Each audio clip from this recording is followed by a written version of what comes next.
we know about our bodies and healthcare, it is a mystery, and we are learning more as each century goes by, but it's still a new science. But once we do understand the science, we need to be incorporating that into our practices. As we learn more, that's part of making the improvements. Exactly. Well, you mentioned earlier about the magnet designation. What are some of the other programs that Midcoast Health Services is involved in that helps to demonstrate our continuous improvement? Well, one big one is the Maine Health Management Coalition. And I really encourage people to look at that website as well. Yes, that's Get Better Me. Get Better Maine. And Get Better Maine. That is a wonderful website that helps consumers of healthcare, people who are making choices, to look at publicly reported outcomes on how different healthcare systems are doing with patient safety, with quality, with continuous improvement, and now they've just added cost to that equation. Right. And it's a great website, Get Better Maine. And one of the things I love about the website is that it has a great patient education section, so that if you're looking for credible health information to take care of you and your family, you can find it there. Yeah. Very, very credible. And we're very pleased to have received an award from the Maine State Employees Health Commission for consistently being one of the top-rated hospitals in the state on that website. That's great. That really relates to all you've said today about employers and employees.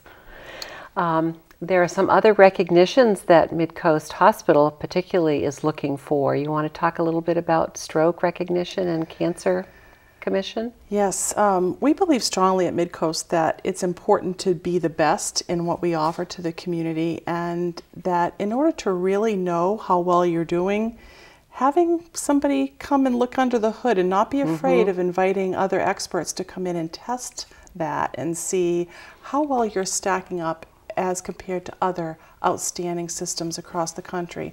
So this coming year we will achieve Joint Commission Stroke recognition as a primary stroke center, and also are applying for Commission on Cancer accreditation from the Commission on Cancer. And again, these are just things that help us to demonstrate to ourselves and to the community that good isn't good enough, and that we want to continuously raise the bar of excellence to meet the needs of the community today and for the future. So the organizations that recognize us help us to grow by setting the mark really high in terms of guidelines. So we learn a lot as we go through these processes of recognition. And you mentioned the publicly reported data from the Maine Healthcare Management Coalition. I forget that from time to time, how to say that, but there are some other things going on related to this. Our public might have heard, Lois, about meaningful use. Meaningful use seems mysterious. Can you tell us a little bit about what that means? Well, these are federal guidelines that have been established over the past several years to recognize the new role that computer technology is playing in healthcare. And the electronic health information age is so important to helping us to achieve all of these goals as well. But we also recognize as an industry that the computer system and the generation that it's in today is adding somewhat to this complexity. So it's a good thing, but it is making care a little more complex. So we're in this in-between generation. So Meaningful Use is a federal program that's helping to reward medical groups, physicians, and hospitals who have achieved a recognition for the level of information technology that they're using. And Midcoast will meet those Meaningful Use guidelines this year. That's great. That's great. It certainly will be a resource that's going to help propel many of these other initiatives. Very much so. Into the future. We have all of these priorities. What do you have in mind for determining how we're going to meet these priorities over time, Lois? Well, these 5 priorities of improving the overall health and promoting wellness in our community, improving the experience of care for our patients. So that's the satisfaction and how it feels to be a consumer of healthcare, that caring is at the heart of all we do, of improving our our clinical outcomes, while at the same time being accountable for adding value to our employers on the cost of care, really all boils down to our fifth priority, which is meeting the needs of the community. We exist to deliver outstanding health care, period. That's our only reason for existing, is to deliver outstanding health care to the community.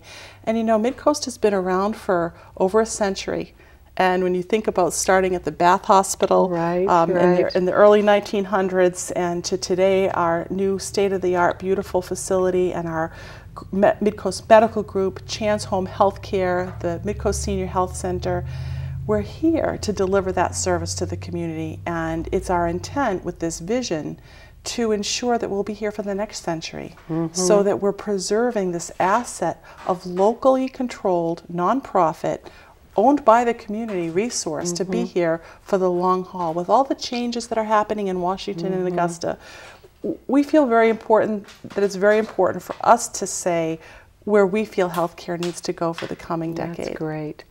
And I've heard you say the need to be nimble in attaining all of this. In other words, being able to be flexible around what does come out of Washington and Augusta, but what are the needs here on the ground locally? And that's what this vision is so responsive to. The world is changing so fast, especially in healthcare, and really that's the message today. Healthcare is changing, but Midcoast has a plan. That's great. That's great. Before we finish up, Lois, I wanted to come back to one point you made. You mentioned patient satisfaction, and I know that's one of the sort of data sets that we look at to do continuous quality improvement. What are some of the processes that patients have to give input about their satisfaction or about their patient experience? Well, there are several ways. The first and most important way is just our open door policy and open access. Anyone can call me anytime at all if they have any questions or concerns or issues. My door is certainly always open, and I do have patients and their families email me and send me letters of compliments and of concerns that we can learn from. But I think secondly, throughout our system, through Chance Home Healthcare, the Senior Health Center, our medical groups, and the hospital, we offer patients the opportunity to complete satisfaction surveys, and that information we take very, very seriously. And we're graded and compared against other industry standards as well, and we look very good. So we act on the input we get from the people who utilize our That's part of that services. Continuous improvement philosophy. If we don't know what isn't working, we can't fix it. Right. And I think there's one other way that when people are in the hospital, they can reach out and make any concerns known in the moment, too. Yes, absolutely, to their physician, their nurse, or we also have this wonderful visiting committee of volunteers that are made up of our local community members who come in and volunteer their time to visit our patients and to ask them how they think things are going.